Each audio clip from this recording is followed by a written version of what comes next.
Assalamualaikum. Assalamualaikum warahmatullahi wabarakatuh.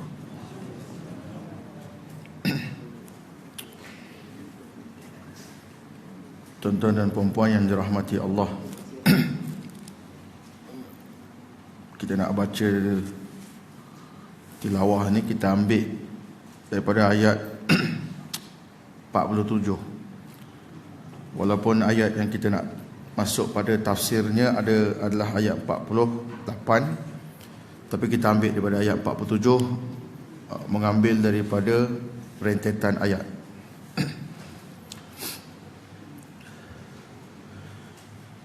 A'udzu billahi minasy syaithanir rajim.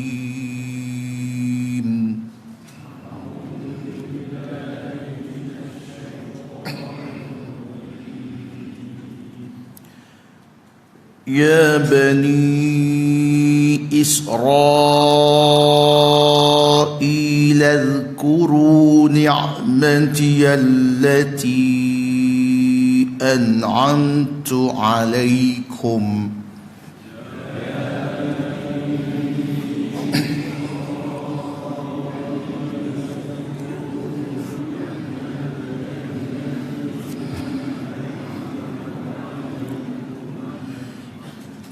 wa anni faddaltukum 'alal 'alamin.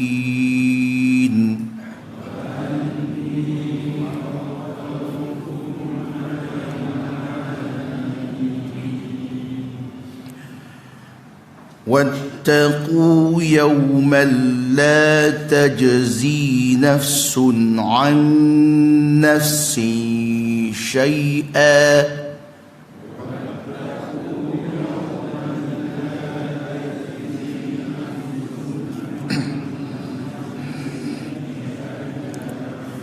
ولا يقبل منها شفاعة ولا يؤخذ منها عدل ولا هم ينصرون.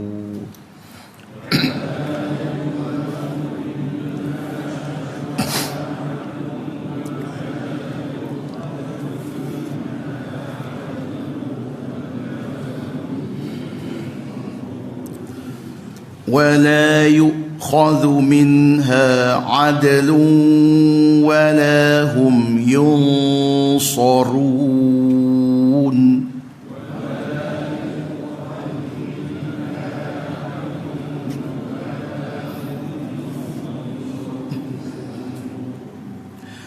وإذ نجيناكم من آل فرعون يسومونكم سوء العذاب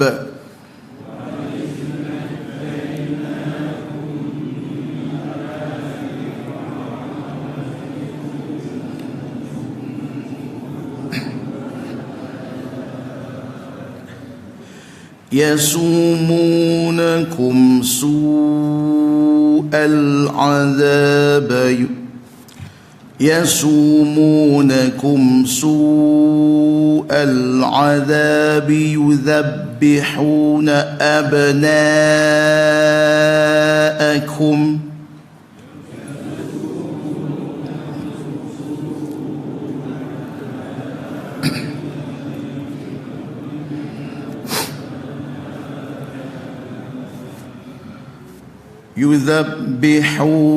أبناءكم ويستحيون نساءكم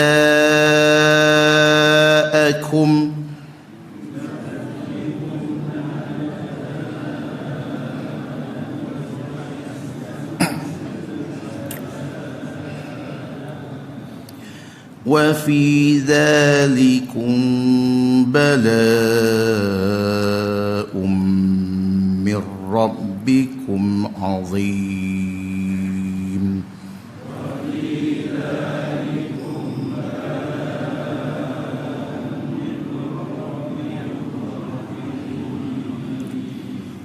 صدق الله العظيم.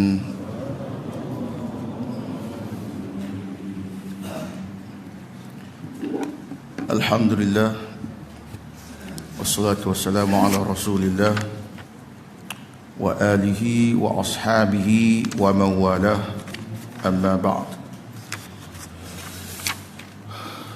Tuan-tuan dan puan-puan yang dirahmati Allah, sebelum daripada ini kita telah membacakan tafsir yang sebelum pada ayat 47. Itu ayat yang saya bacakan sebelum ni, wasta'inu bis sabri was salah wa innaha lakabiratun illa 'alal khashi'in. Kita patah balik sikit saja. Sebelum ni saya sebutkan pengajarannya kepada kita, iaitu umat Nabi Muhammad sallallahu alaihi wasallam, bahawa kita disuruh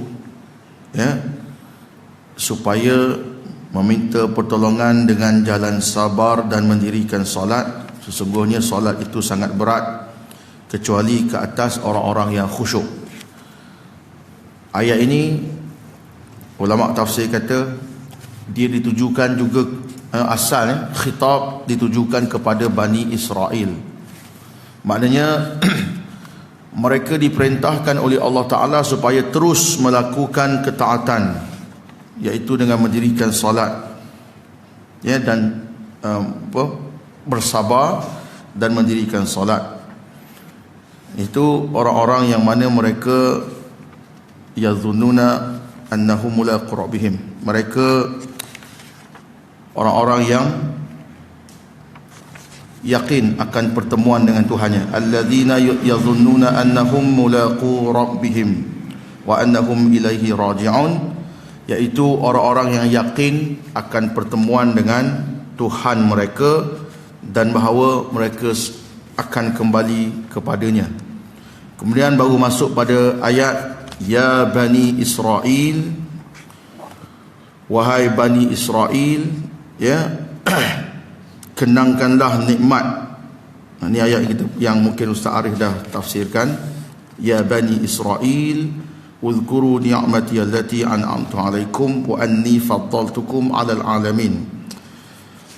Wahai Bani Israel, seperti yang telah kita sebutkan bahawa gelaran Israel ini adalah gelaran kepada Nabi Yaqub dengan makna Abdullah.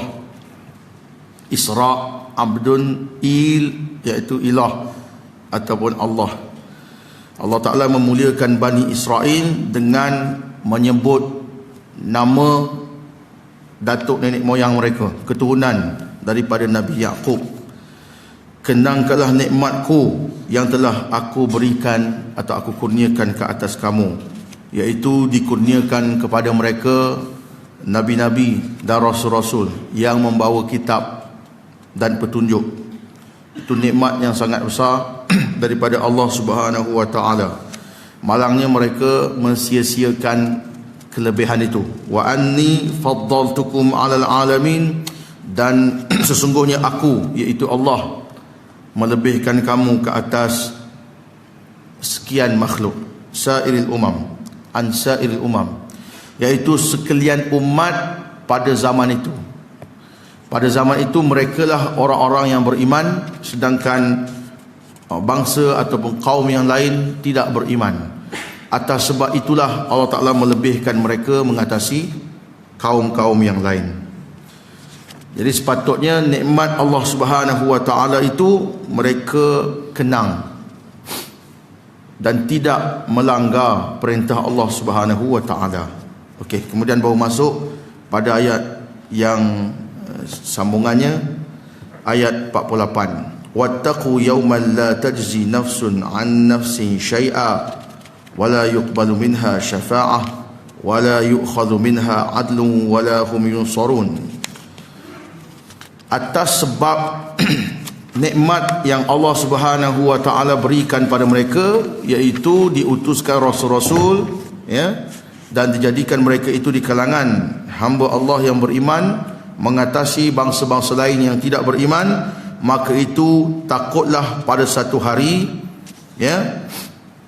wattaqu yauman, takutlah akan kamu akan suatu hari, yang mana tidak akan apa ni, la tajzi nafsun an nafsi syai'a, seseorang diri itu tidak akan dapat memberi manfaat kepada diri yang lain sedikit pun. Okey. Ya, saya tengok terjemahan dia daripada apa ni, Taisir, bukan Taisir Karim Rahman, Tafsir Pimpinan Ar-Rahman. Okey, tengok. La tajzi nafsun dengan makna tajzi mana memberi atau melepaskan. Okey. Wattaqu yauman dengan makna peliharalah diri kamu daripada azab sengsara hari akhirat yang padanya seseorang tidak dapat melepaskan orang lain yang berdosa sedikit pun. Iaitu tidak dapat melepaskan orang lain yang berdosa sedikit pun dari balasan azab, dan tidak diterima syafaat daripadanya, dan tidak pula diambil daripadanya sebarang tebusan, dan mereka yang bersalah itu tidak akan diberikan sebarang pertolongan. Ini terjemahan ataupun tafsir dalam Tafsir Pimpinan Ar-Rahman, Abdullah Basmih.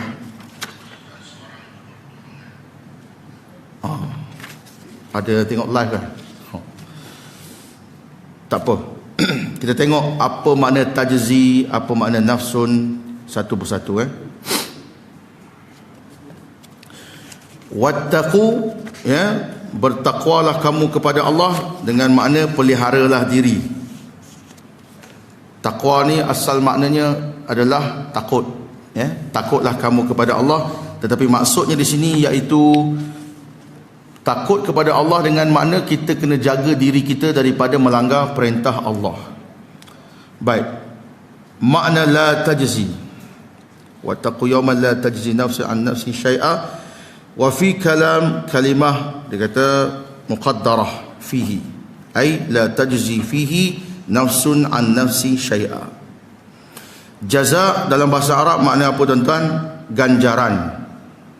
Waktu saya terjemah tadi, bila seseorang buat kerja untuk kita, kita beri dia ganjaran. Kita beri dia sesuatu lah, ya, itu dipanggil jaza.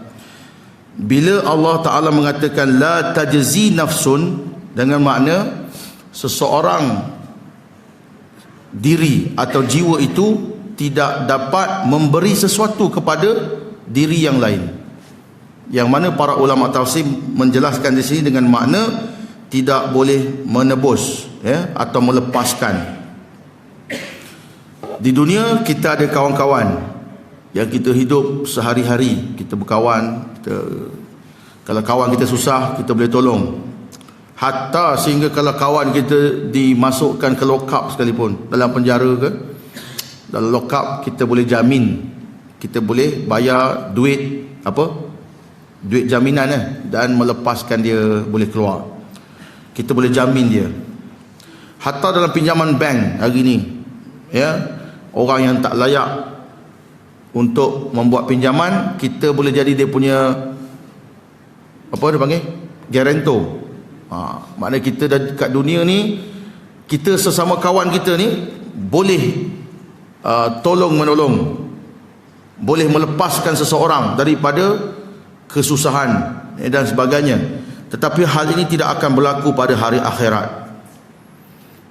Sekiranya Bani Israel, mereka sesama mereka ini di dunia bersekutu, bantu-membantu di atas kesesatan, tidak mengikut agama yang betul.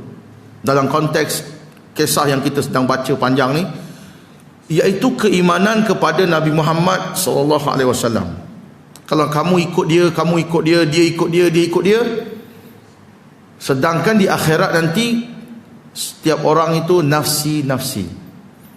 Kerana ada di kalangan Bani Israel yang ada di Madinah itu, mereka hendak beriman kepada Nabi Muhammad SAW.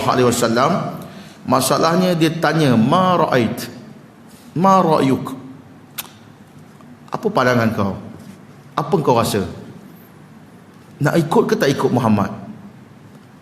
Oleh kerana adik-beradik dia kata tak payah ikut, maka dia pun tak ikut. Ada anak yang bertanya kepada ayahnya, ya, kalau ayah nak ikut tak Nabi ni? Ayah dia kata tak nak. So anak dia kata kalau gitu aku pun tak ikut. Ya, jiran sama jiran. Seawal kisah yang ada, yang tercatat dalam sirah Nabawiyah, dan mungkin ada riwayat-riwayat yang boleh diteliti. Abdullah bin Salam, ada pandangan mengatakan Abdullah bin Salam dia seorang pendeta Yahudi yang mahir tentang kitab Taurat. Dia masuk Islam pada hari pertama kedatangan Nabi Muhammad SAW di Yathrib. Ada yang mengatakan tidak, beberapa ketika selepas tu. Tapi yang saya baca ada pandangan yang kata mula-mula Nabi SAW sampai di Yathrib, di Madinah, hari pertama lagi dia telah masuk Islam. Ya, sedangkan orang-orang Yahudi yang lain berbelah bahagi. Ada yang nak masuk, ada tak nak masuk. Saling pertikai antara satu sama lain. Abdullah bin Salam bila ditanya di tengah-tengah kalangan kaum Yahudi di Madinah, siapakah dia ini? Mereka mengatakan khiyaruna, dia adalah orang yang paling baik di kalangan kami. Ya, a'lamuna, dia ni orang yang paling berilmu di kalangan kami. Kemudian Abdullah bin Salam pun keluar daripada rumah, keluar daripada tempat dia berlindung, dan dia mengucapkan la ilaha illallah Muhammadur Rasulullah. Lalu kaum dia pun berkata, ya, syiraruna, inilah orang yang paling jahat, ya, orang yang paling jahat di kalangan kami. Dan dia kata yang paling bodoh di kalangan kami, yang paling tidak yang paling daripada keturunan mereka yang tidak dihormati daripada kalangan kami. Begitu sikap mereka bila ada di kalangan Bani Israel yang hendak memeluk agama Islam. Jadi mereka berbelah bagi. Allah Ta'ala suruh mereka kenang balik nikmat Allah Ta'ala. Sebelum daripada ini, Rasul-Rasul diutuskan daripada keturunan kamu, kitab-kitab diberikan dalam bahasa kamu, tapi kamu tidak mengikutnya. Maka yang ini Allah Ta'ala utuskan Nabi daripada kaum yang lain, bangsa lain, bangsa Arab.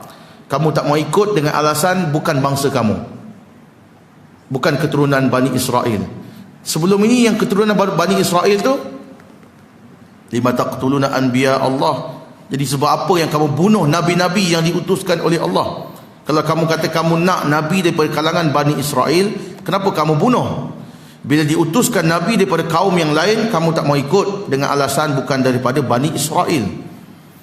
Jadi oleh itu, peliharalah diri kamu daripada azab api neraka pada hari akhirat, di mana ketika itu la tajzi nafsun an nafsin syai'a. Di sini bukan makna jaza itu memberi upah. Tajzi juga dengan makna memberi upah.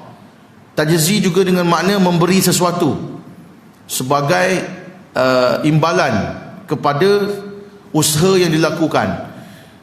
Bolehlah kita katakan macam tajzi ni jaza dengan makna upah, jaza dengan makna pemberian sesuatu hasil daripada membuat sesuatu. Tuan-tuan takkan beri upah, tuan-tuan takkan beri upah pada orang yang tak buat kerja, tapi tuan-tuan akan bagi upah kepada orang yang buat kerja. Jadi digambarkan Bani Israel ni dia saling bantu-membantu sesama mereka. Jadi Allah Ta'ala bagi tahu kat dunia tak apa, masalahnya di akhirat nanti sesuatu atau satu jiwa nafsun tidak boleh membantu satu jiwa yang lain. Kalau di dunia ni kamu nak ikut Nabi Muhammad SAW ni, kamu tak agak-agak tanya orang tu, tanya orang ni, kamu nak ikut. Sedangkan nasib kamu di akhirat bukan ditentukan oleh orang tu. Dan kalau orang tu tak mau beriman, kamu pun tak nak beriman. Masalahnya bila di akhirat esok, dia tak akan lepaskan kamu. Sebab itu makna tajzi nafsun an nafsi syai'a, ya, diterjemahkan dalam tafsir pimpinan Ar-Rahman dengan makna melepaskan, ya, melepaskan. Dia kata minal jaza' huwal qada' wa ta'wid yuqalu jaza'anhu dinahu qadahu wa dafa'anhu. Itu dia. Okey. Bukan jaza'anhu dainahu, dain. Juga kalau dalam bahasa di dunia ni, bahasa Arab, perkataan jaza tajzi nafsu an nafsi syai'a juga dengan makna seseorang tu boleh tolong bayarkan hutang kawan dia. Bayarkan hutang kawan dia. Ya, dia kata qadahu wa dafa'ahu anhu. Mempertahankannya, tolong dia, lepaskan dia, bayar hutang dia di dunia lah. Tetapi masalahnya di akhirat, masalah kekufuran. Bila dia kufur, Allah Ta'ala nak campakkan masuk neraka, seorang diri tak boleh tebus, seseorang diri tak boleh bantu. Dengan makna tidak boleh melepaskan, tidak boleh mempertahankan, tak boleh tolong bayar kekufuran yang telah dilakukan di dunia. Masing-masing kufur, masing-masing menentang Rasul, masing-masing tak mau beriman. Jadi macam mana nak tolong? Hatta kalaupun satu orang tu beriman, kawan dia itu kafir, kufur kepada Allah Ta'ala, tak mau beriman, dia pun tak boleh tolong. Macam mana kalau sama-sama kafir, sama-sama tak nak beriman, macam mana nak tolong? Itu maksud ayat ni, ya. Itulah yang saya ringkaskan pada hari kiamat, iaitu tiada siapa pun boleh tolong antara satu sama lain bila sama-sama kufur. Hatta kalau orang tu beriman, seorang lagi tak nak beriman, dia pun tak boleh tolong. Ya, ayah kita beriman atau kita beriman, ayah kita, mak kita tak nak beriman, kita juga tak boleh tebus nasib mak ayah kita di akhirat. Macam mana keadaannya jika mereka sama-sama tidak mahu beriman kepada Nabi Muhammad SAW sebagai Rasul yang diutuskan. Jadi ayat ni sebenarnya juga pengajaran kepada kita bahawa tiap-tiap orang hanya akan menanggung dosa mereka sendiri. Ya, la taziru waziratun wizra ukhra dalam ayat yang lain. Seseorang yang melakukan kesalahan dosa tidak akan menanggung kesalahan dosa orang lain. Dia pikul sendiri. Tiap-tiap orang akan pikul dosanya masing-masing dan akan menanggung akibat daripada kesalahan yang mereka lakukan semasa hidup di dunia. Baik. Kemudian wala yuqbalu minha syafa'ah. Ini dia. Dan tidak diterima syafaat daripadanya. Ya. Apa makna syafa'ah?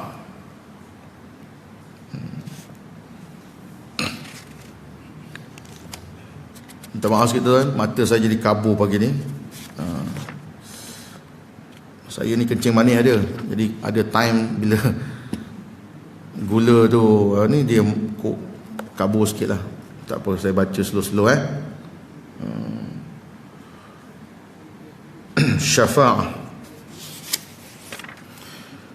Syafa'ah ni maknanya dia kata tuqul syafa'a fulan ila fulani syafa'ah. Dia kata ai talabun minhu qadahu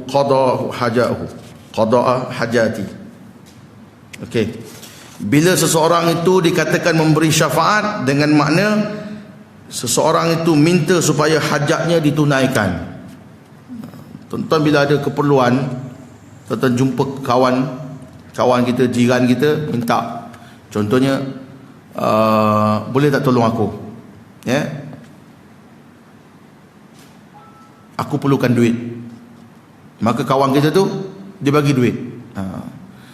Katakan kita nak masak, okey, garam habis, kita pergi jumpa orang, ada garam tak?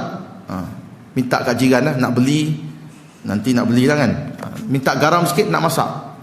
So orang tu menunaikan hajat kita, memenuhi keperluan kita. Itu dia panggil syafa'ah. Dia panggil syafa'ah. Kata waladhi yamshi fi hajati akhihi yusamma syafi'an atau syafi'an. Seseorang yang berjalan memenuhi keperluan saudaranya dipanggil orang yang beri syafaat. Syafi'an atau syafi'an. Dua-dua ni makna sama. lianna sahibal hajati kana fardan wahida faja'a syafi' fasannahu fasabaru fi syaf'an wa syafu' al adad. Tak apa, panjang. Dari segi lughahnya, ringkas kita nak katakan, satu orang ni bila dia diminta tolong, dia bantu, dia tolong orang. Dipanggil orang ni syafi'an, orang yang beri syafaat. Jadi boleh faham ke ni, syafaat dengan makna kita tolong tunaikan hajat orang. Di akhirat Allah Ta'ala sebut dalam ayat tadi, ya, selepas mana menyebut la tajzi nafsun an nafsin syai'a, dia kata wala yuqbalu minha syafa'ah, dan tidak akan diterima daripada seseorang itu syafa'ah. Katakan satu orang ni akan diazab oleh Allah, tiba-tiba datang satu kawan dia, ya Allah, aku ni kawan baik dia kat dunia dulu, aku nak beri syafaat pada dia. Syafaat yang ada, syafaat Nabi Muhammad sallallahu alaihi wasallam. Jadi kalau tidak beriman kepada baginda, tak layak dapat. Kalau di dunia tak ikut ajaran baginda sallallahu alaihi wasallam, tak layak dapat. Hatta syafaat Nabi Muhammad SAW ni pun akan diberikan kepada mana-mana hamba dengan izin Allah Ta'ala. Nabi SAW tak boleh bantu kalau ada orang yang mana Allah Ta'ala berkehendak untuk mengazab dia. Syafaat Nabi SAW tidak boleh menolong dia. Hal ini bukan ketika mana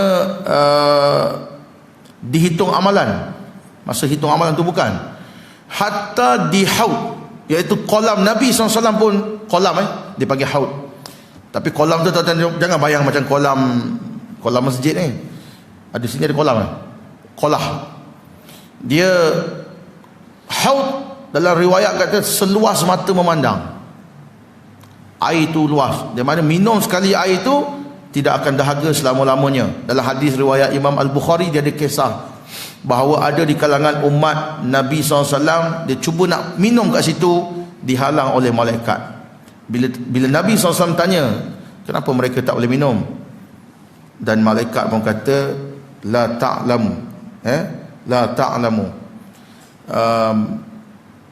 ma fa'alu min ba'dik. Lebih kurang begitulah dalam hadis tersebut.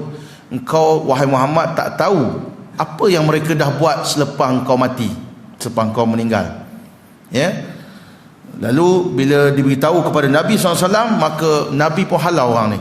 Maknanya ada orang-orang yang ketika mana nak minum di kolam Nabi SAW, kolam haud itu pun terhalang. Jadi bagaimana ketika dihisap amalan? Tengah hisap amalan tu lagilah tidak boleh Nabi SAW bantu. Jadi syafaat Nabi SAW ni akan diberi pada orang yang layak. Ada orang yang melakukan dosa, dia tak sempat bertaubat, tapi dia ni orang yang ihsan, orang yang dari segi agama ni dia lurus. Dia ada dosa yang belum sempat dia bertaubat, tapi dari segi amalan agamanya dia layak dapat. Maka Nabi SAW boleh beri syafaat pada dia. Syafaat ni tajuk dalam bidang akidah, tentang boleh rujuk dalam kitab-kitab akidah. Ada yang pandangan ulama kata syafaat juga boleh diberikan oleh orang-orang mati syahid kepada ahli keluarga dia, mak ayah dia. Ada juga riwayat, walaupun dikritik riwayat ini sebagai riwayat yang dhaif, iaitu anak-anak yang hafal Quran boleh beri syafaat pada ibu bapa dia. Ada banyak lagi lah tapi kat sini dengan makna kita nak faham, syafaat itu ialah seseorang menolong menunaikan hajat saudaranya, dan hal ini tidak akan berlaku pada hari akhirat. Sebab Allah Ta'ala guna perkataan apa? Wala yuqbal, tidak akan diterima. Datang satu orang nak tolong, tidak diterima. Walhal kita pun tahu pada hari akhirat nanti tiap-tiap orang masing-masing, nafsi-nafsi. Mak pun lari daripada anak, ayah lari daripada anak, anak lari daripada adik-beradik lari sama sendiri. suami pun lari daripada isteri. Masing-masing ketika itu tak nak pikul tanggungjawab. Jadi macam mana nak bagi syafaat? Yauma yafirul mar'u min akhi. Jadi masa tu seorang saudara akan lari daripada saudaranya yang lain. Jadi macam mana nak bagi syafaat? Sedangkan dia sendiri pun tak tahu nasib dia. Jadi kedahsyatan hari akhirat nanti, dinyatakan dalam ayat-ayat Quran bahawa setiap orang hanya akan memikirkan macam mana nak selamatkan diri masing-masing, dan ketika itu tidak diterima syafaat, kecuali syafaat Nabi Muhammad SAW. Dan ada perbahasan tentang itu, siapa yang layak mendapatnya dan siapa yang tidak layak mendapatnya. Wala yu'khadhu minha adlun, dan tidak akan diambil daripadanya adlun. Dalam bahasa Arab tuan-tuan, adlun ni maknanya adil. Adil. Dan dalam ayat ini dia bermakna tebusan. Tebusan. Bila seseorang itu ditawan dalam peperangan, dia akan ditebus, fidak ditebus, dan dia akan diberi bayaran yang setimpal dengan kedudukan dia. Pemimpin-pemimpin Quraisy akan dibayar dengan jumlah yang besar. Berapa puluh dinar, mungkin 20 dinar mungkin. Ada orang yang mungkin dibayar dengan 10 dinar. Jadi perkataan adlun tu menunjukkan bahawa sejumlah bayaran tebusan yang kita kata setara dengan kedudukan seseorang. Jadi Bani Israel, hatta kaum Quraisy dalam peperangan pun, bila mana nak ditebus, dia punya nak tebus dirinya, dia akan ditebus dengan sejumlah wang yang setimpal. Jadi dipanggil adlun. Wala yu'khadhu minha adlun, tidak akan diambil daripadanya wang tebusan. Dan kita pun tahu di akhirat tak ada duit dah nak pakai. Tak ada ringgit, tak ada dolar, tak ada dolar Singapura, tak ada dolar Amerika, semua tak ada. Tidak boleh menebus seseorang dengan duit. Jadi ketika itu ayat-ayat ni dibacakan kepada Bani Israel, nak bagi tahu banyak mana wang yang kamu kumpulkan di dunia tidak boleh menebus saudara kamu, tidak boleh bayar kepada Tuhan untuk lepaskan anak isteri kamu, keluarga kamu, bahkan diri kamu sendiri. Katakan depan Tuhan, depan Allah Ta'ala nanti, dia didakwa oleh Allah Ta'ala tidak mengikut Nabi akhir zaman. Nanti. Wahai Tuhan, kejap aku nak panggil anak beranak aku, bayar supaya aku boleh lepas. Tidak akan diterima, maknanya tak akan berlaku, kerana harta dunia semua tinggal habis. Tidak boleh menebus seseorang dengan harta benda di dunia. Wala yu'khadhu minha adlun. Di dunia mungkin boleh, kita dibayar, ditebus dengan sesuatu harta, tetapi di akhirat benda ini tidak berlaku. Wala hum yunsarun, dan tidaklah mereka itu akan mendapat pertolongan. Baik, saya masuk seterusnya pada ayat berapa? 49.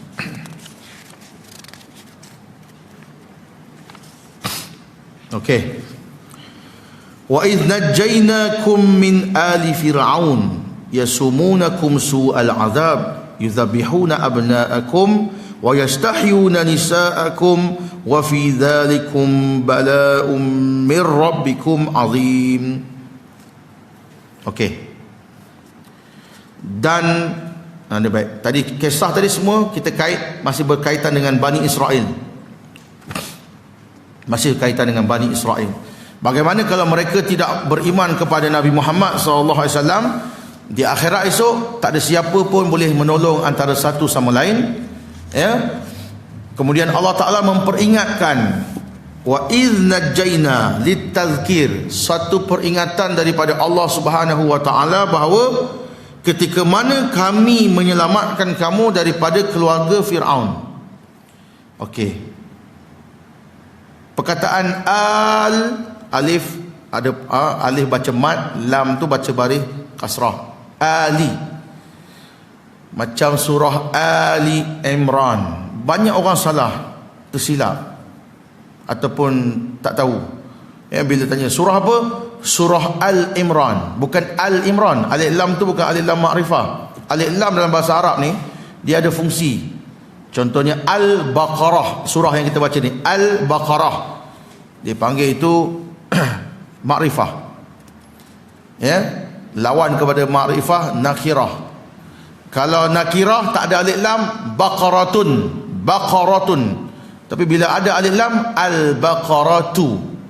Tanwin tu nun apa? Jadi dhamma satu. Al-baqaratu dengan baqaratun. Fungsi alif lam ni macam dalam bahasa Inggeris, tuan-tuan kata the dengan a. The phone, phone. A phone. The bottle, a bottle. The menunjukkan pada benda yang tertentu, yang khusus. Ya, botol itu, botol ini, ataupun botol, mana-mana botol air, bottle. A bottle. The bottle. Jadi alif lam tu fungsi dia adalah menunjukkan pada makrifah atau nakirah. Jadi betul lah Al-Baqarah, tetapi alif lam dalam surah Ali Imran dan ni Ali Fir'aun ni, dia bukan alif lam makrifah. Jadi bila surah Ali Imran, Ali dengan mana? Keluarga. Macam kita selawat, Allahumma salli ala Sayyidina Muhammad wa ala ali wa ala alihi, kan? Ya Allah, kurniakanlah selawat ke atas Nabi Muhammad dan ke atas keluarganya. Jadi perkataan ali dengan makna ahlun. Hum ahlu dinahu, hum ahlu dinihi.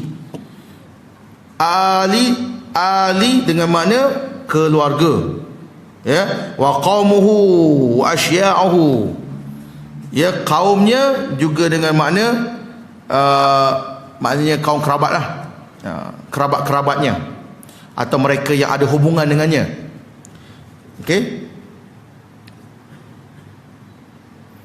Apa makna Ali Fir'aun? Allah Ta'ala memperingatkan ketika mana kami menyelamatkan kamu daripada keluarga Fir'aun. Siapakah keluarga Fir'aun? Adakah Fir'aun tu punya mak, ayah, anak, pakcik, tok su, pak long dia? Macam kita kata Ali Imran dalam surah Ali Imran, kisah tentang keluarga Imran. Anaknya siapa? Ibnata Imran allati ahsanat farjaha, iaitu anak kepada Imran ialah Maryam, yang mana terpelihara kemaluannya. Allah nafikan Maryam melakukan zina, tetapi Allah kata anaknya itu Nabi Isa dilahirkan dengan cara yang tersendiri, dengan cara yang mukjizat, keajaiban atau irhas. Ali Imran di sini disebut Ali Fir'aun. Apa makna Ali Fir'aun? Iaitu ahlu dinihi. Ahlu dinihi iaitu orang yang menganut agama dia, semua sekali, walaupun tak ada hubungan nasab keturunan, dipanggil Ali Fir'aun. Siapa-siapa yang percaya Fir'aun tu Tuhan, Ali Fir'aun. Siapa-siapa yang ikut perintah dia, Fir'aun, termasuk Ali Fir'aun. Fir'aun suruh bunuh, dia bunuh. Ali Fir'aun.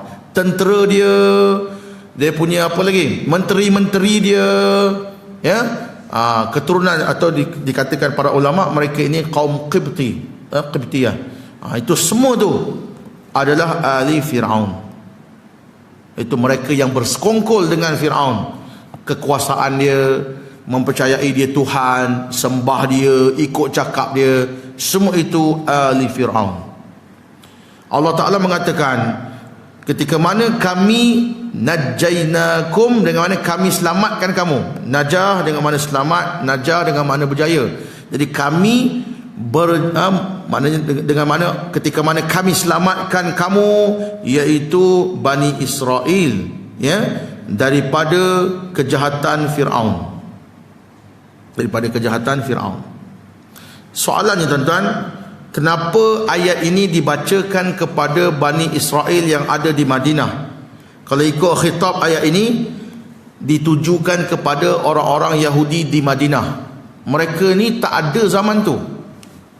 Hari ni diminta panjang sikit pasal cuti, ya. Semalam tadi diberitahu saya, panjangkan sikit ustaz pasal cuti.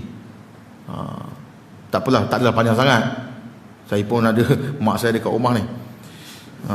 Tak boleh lama-lama sangat. Jadi maknanya di sini Allah Ta'ala mengatakan, ketika mana kami menyelamatkan kamu, ai aba'akum, ajdadakum, datuk nenek moyang kamu dulu, yang mana berada di bawah cengkaman Firaun. Menurut sejarah dikatakan mereka ini pernah menjadi hamba kepada Bani Israel. Ya, wallahu alam. Apa sebenarnya keadaan zaman tu, wallahu alam, kita pun tak tahu. Apakah mereka ni hanya satu kaum yang menumpang dalam satu daerah dalam Mesir? Sebab saya dah tengok dokumentari yang mengatakan Bani Israel dilayan dengan layanan yang baik, sehingga mereka ni ada ura-ura nak memberontak. Ada yang kata memang mereka ni hamba yang tolong buat bangunan, wallahu alam. Tapi di sini yang nyatanya Allah kata mereka ini berada di bawah cengkaman Firaun sehingga Allah selamatkan mereka. Ya, yasumunakum su'al azab, iaitu Firaun dan kuncu-kuncunya, Firaun dan keluarga tu, dengan mana Firaun dan tentera-tentera dia, kerajaannya telah menyeksa kamu dengan seksa yang seburuk-buruknya. Seksaan yang seburuk-buruknya, su'al azab, yasumunakum su'al azab. Macam mana mereka boleh sampai jadi demikian? Kerana Allah Ta'ala hinakan mereka bila mana mereka telah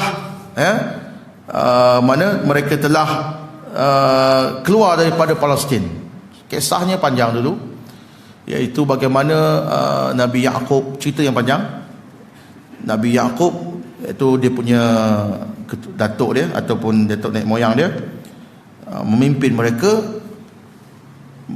mengajar pada mereka tentang syariat. Lama-lama mereka lalai dan meninggalkan ajaran Nabi Yaqub. Dia cerita Bani Israel ni tiap-tiap zaman tuan-tuan, dia akan menghadapi kesusahan bila mana mereka lari daripada agama Allah Ta'ala. Tu je cerita dia. Maka sehingga Allah Ta'ala jadikan mereka ini pernah dijajah oleh kaum Babil, atau bahasa Inggeris dipanggil Babylon. Pernah dijajah, pernah ditangkap jadi hamba. Jadi kisah macam mana mereka boleh berada di Mesir ni panjang. Zaman bila bermula, sehingga mana ketika itu Firaun sampai boleh menyeksa mereka dengan kehidupan yang sangat hina. Dia duduk di Mesir itu, dikatakan mereka menjadi hamba, dipaksa bekerja, ya, dan ada di kalangan mereka yang dibunuh. Kemudian berdasarkan cerita Israeliat, bahawa ketika mana kisah yang mimpi tu, ahli sihir Firaun bermimpi bahawa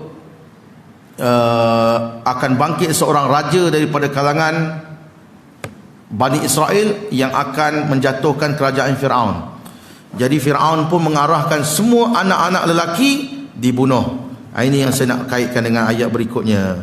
Yuzabbihuna abna'akum wa yastahyuna nisa'akum.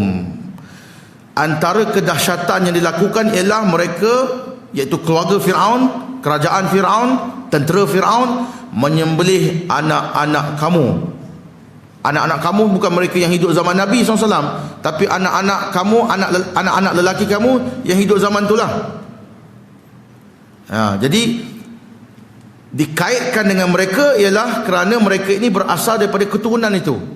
Macam kita kan, bila kita diingatkan balik tentang nenek moyang kita, sekurang-kurangnya kita ada perasaan, ya, apa yang berlaku satu ketika dulu kena mengena dengan kita. Sebab tu Allah kata kum, kamu, ya. Yuzabbihuna abna'akum, mereka menyembelih anak-anak kamu, wa yastahyuna nisa'akum, dan mereka membiarkan perempuan-perempuan kamu hidup. Yastahyu ni mana istihya, bukan menghidup, haya daripada perkataan haya, hidup. Istihya dengan mana membiarkan hidup, menyembelih yang laki-laki dan membiarkan perempuan hidup. Di sini ada beberapa tafsiran yang disebut oleh Muhammad Ibn Jarir At-Tabari yang saya nak ringkaskan, iaitu ada pandangan dia kata ketika mana anak-anak lelaki disembelih dan anak-anak perempuan dibiarkan hidup, kenapa Allah Ta'ala sebut nisa'akum? Nisa' ni tuan-tuan wanita, makna perempuan yang dewasa. Sedangkan pandangan ulama berkaitan ayat ini, nisa' adalah kanak-kanak perempuan. Kerana dia kata makna yastahyuna dengan mana membiarkan hidup. Dan beliau iaitu Muhammad Ibn Jarir menolak pandangan yastahyuna nisa'akum dengan makna menjadikan hamba. Ada ulama yang ada pandangan, bukan ulama, ada pandangan yang mengatakan bahawa ketika mana orang-orang lelaki dibunuh, orang-orang perempuan dijadikan sebagai hamba. Dia panggil yaj'aluna nisa'ahum ima'a.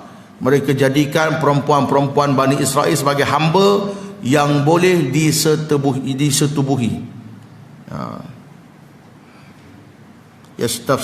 Yastasriquna. Mereka jadikan perempuan-perempuan Bani Israel ini dirampas, boleh disetubuhi, dijadikan hamba. Dan pandangan ini ditolak oleh Muhammad Ibn Jarir At-Tabari, kerana perkataan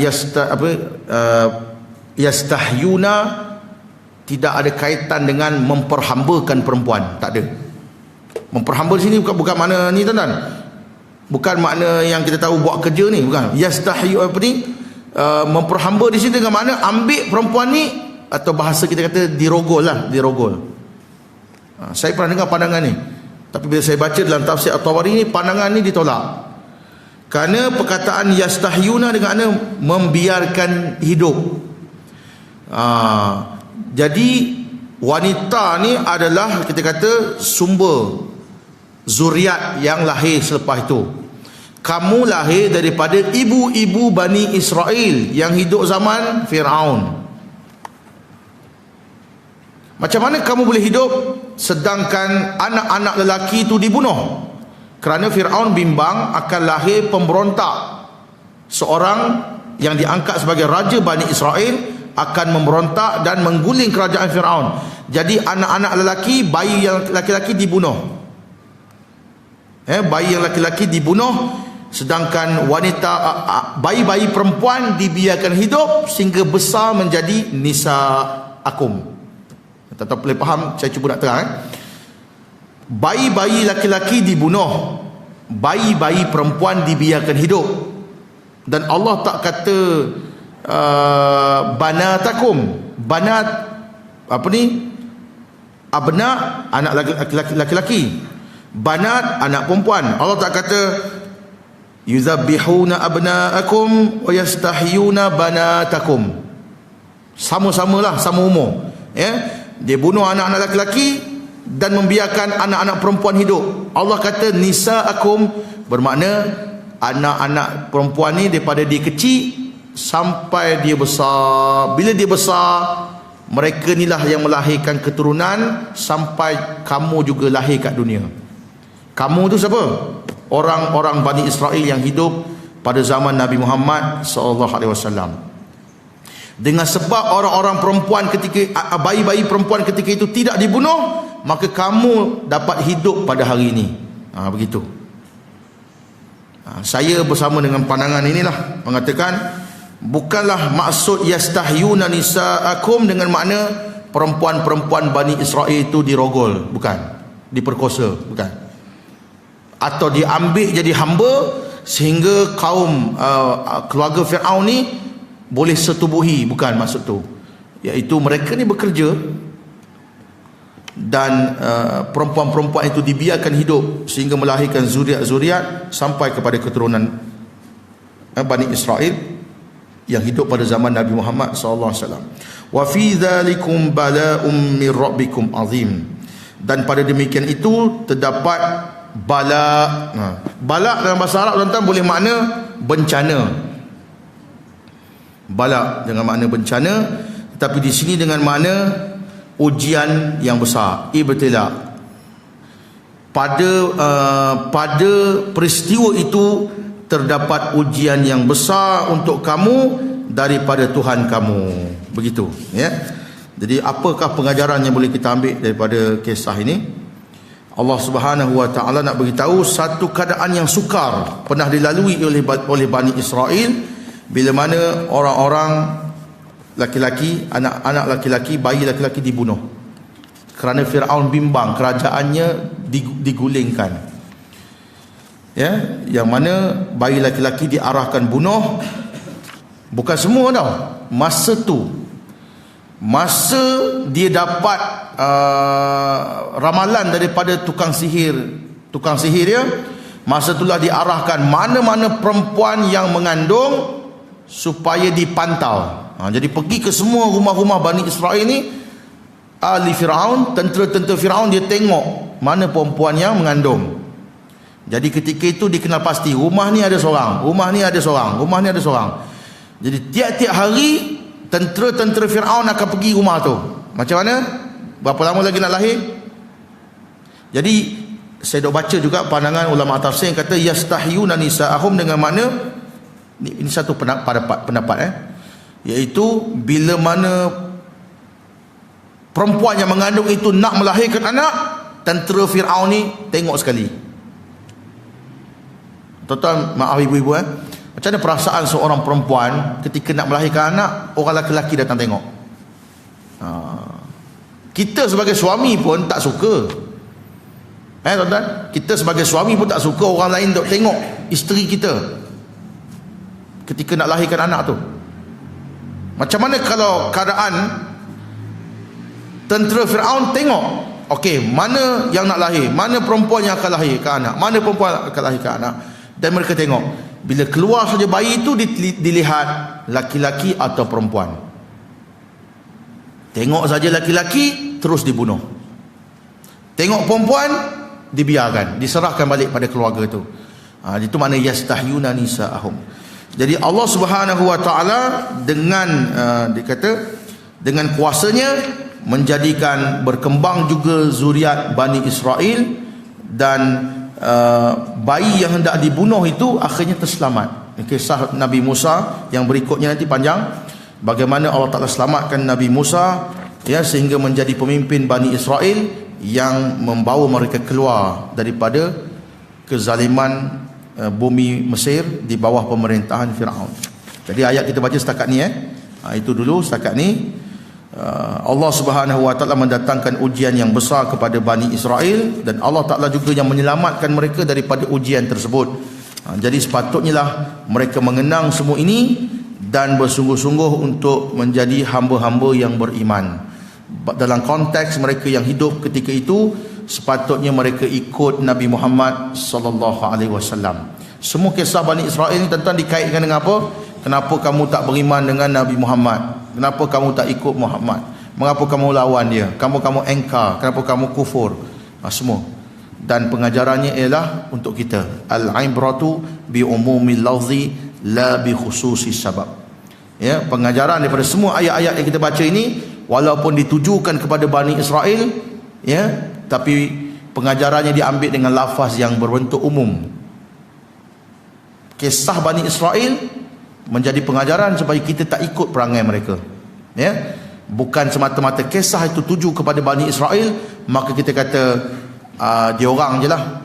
Sebab itu kalau ini keadaannya, banyak hukum hakam dalam Quran tak ada kena-mengena dengan kita. Sebagai penutup, tuan-tuan baca surah Al-Bayyinah, wa ma umiru illa liya'budullaha mukhlishina lahuddin hunafa wa yuqimus salah wa yu'tuz zakah wa dzalika dinul qayyimah. Tidaklah mereka diperintahkan, wa ma umiru, Allah kata, tidaklah mereka diperintahkan. Mereka ni siapa? Ahli kitab. Ulama tafsir kata wa ma umiru Umiru tu mereka, bukan kita. Tak ada ulama khilaf tentang ni. Yahudi dan Nasrani tidak diperintahkan illa liya'budullaha mukhlishina lahuddin, kecuali untuk beribadat kepada Allah dengan mengikhlaskan diri dalam beragama. Jadi kalau kita kata ayat ini tuju kepada ahli kitab, diorang saja kena ikhlas. Kita tak payah. Kita nak riak boleh, semua boleh. Takkan begitu masuk ayat Quran tu. Ya. Hunafa, bersikap lurus. Wa yuqimu hunafa wa yuqimuna salah, mendirikan salat. Jadi adakah Bani Israel saja, Nasrani saja yang kena salat? Kita tak payah. Wa yu'tuna zakah, dan mengeluarkan zakat, memberi zakat. Wa zalika dinul qayyimah. Jadi ayat Quran sebenarnya banyak bercerita tentang ahli kitab, tentang Bani Israel, tetapi hukum dia sebenarnya berkait dengan kita, umat Nabi Muhammad sallallahu alaihi wasallam. Itu mulahazah yang saya nak bagi, supaya lepas ni tuan-tuan, Ustaz Arif sambung ke, Ustaz Jamil sambung ke, tuan-tuan ada dalam fikiran bahawa ayat-ayat ini walaupun berbicara tentang Bani Israel, pengajaran untuk kita. Ya, dia berbicara kepada mereka pada zaman itu, kenapa tak ikut, kenapa engkau tidak ikut Nabi Muhammad, kenapa engkau tak ikut Nabi Muhammad, kenapa kamu kufur, kenangkanlah nikmat Allah yang diberi pada kamu. Semua ini supaya mereka mengambil pengajaran. Aqulu qawli hadza wa astaghfirullah li wa lakum wa lisairil muslimina wal muslimat fastaghfiruh innahu huwal ghafurur rahim. Bismillahirrahmanirrahim. Alhamdulillahirabbil alamin. حمدا يوافي نعمه ويكافئ مزيده يا ربنا لك الحمد كما ينبغي لجلال وجهك الكريم وعظيم سلطانك. ربنا زدنا علما وارزقنا فهما وعملا متقبلا. اللهم فقهنا في الدين وعلمنا التأويل. ربنا هب لنا من أزواجنا وذرياتنا قرة أعين واجعلنا للمتقين إماما. ربنا آتنا في الدنيا حسنة وفي الآخرة حسنة وقنا عذاب النار. وصلى الله على نبينا محمد وعلى آله وبارك وسلم. وآخر دعوانا أن الحمد لله رب العالمين. تقبل الله منا ومنكم. السلام عليكم ورحمة الله وبركاته.